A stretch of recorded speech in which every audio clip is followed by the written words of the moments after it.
Sama tayo guys. So,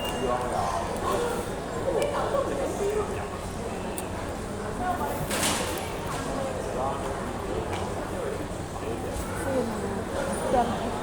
Pang ano lang. Pang Pero, Diba nang umuwi ako? Yung binihasan ko. Dala-dala kong pera. baka naman, ang lawak na lang. Halos 1 million dala-dala. Wala. Tapos may sarili isang kilo. Saan plano namin? Punin mo na ako. Ano oh, makakarating kayo. Uy, uwi si Rebs. Bukas. Oo nga, bukas na.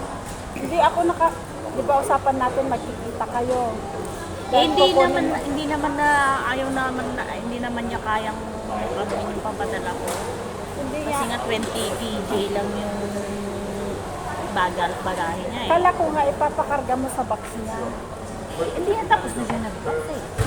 Eh di ba nga nung ano, Hindi. Nung nagkita-kita tayo, sabi niya, magbabox ako sa Saturday. eh hindi ko naman nung Sabado na yun.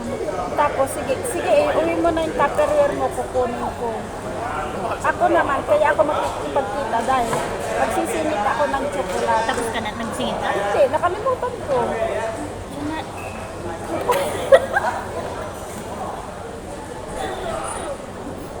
Busit yun. Kain kami ni Mother Earth, guys.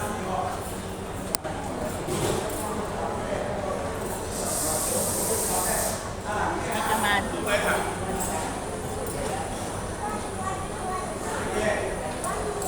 Wow. Ang plano namin,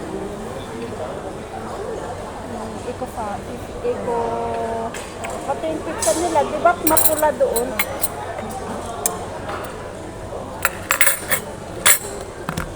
Eco-tourism.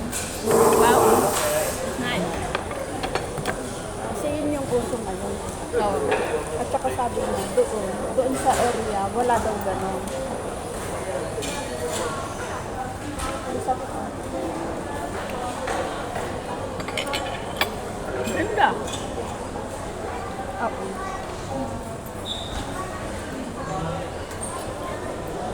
Kasi may sarili siyang ilog. Sabi ko, Yun ang ano mo yun. yung ilog, tatayuan, yung paligid ba? Gawin mong Lagyan ng cottage. Tapos, para dagdag attraction, yung ilog, lalagyan natin ng mga isda para pwede sila mamimit doon. Ihawin nila, kainin nila. Yun yung income ng farm, di ba? sarap. At the same time, magtanim ng gulay-gulay, mamamili na sila doon. Oo, gamitin mo yun. Pwede na yun. Gulay talagang ano mo dun. Mag-alaga ng manok. Kumbaga, lahat ng pwedeng pagkakitaan, pwede mong ilagay doon.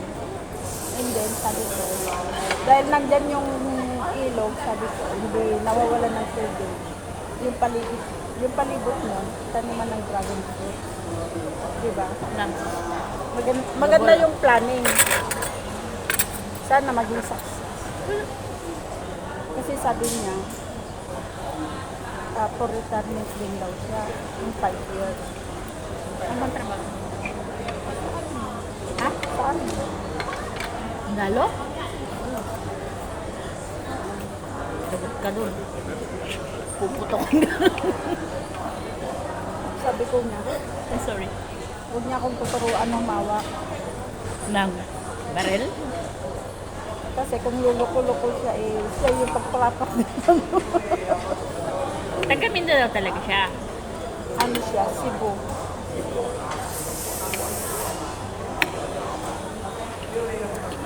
Pero parang, doon lagi yung gusto niya. Parang na-adapt niya yung ano doon. Yung pamumuhay doon. Kaya gusto niya doon na din siya.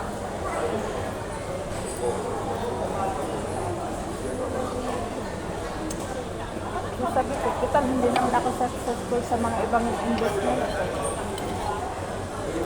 So susugalan kita. Oo, why not? Di ba?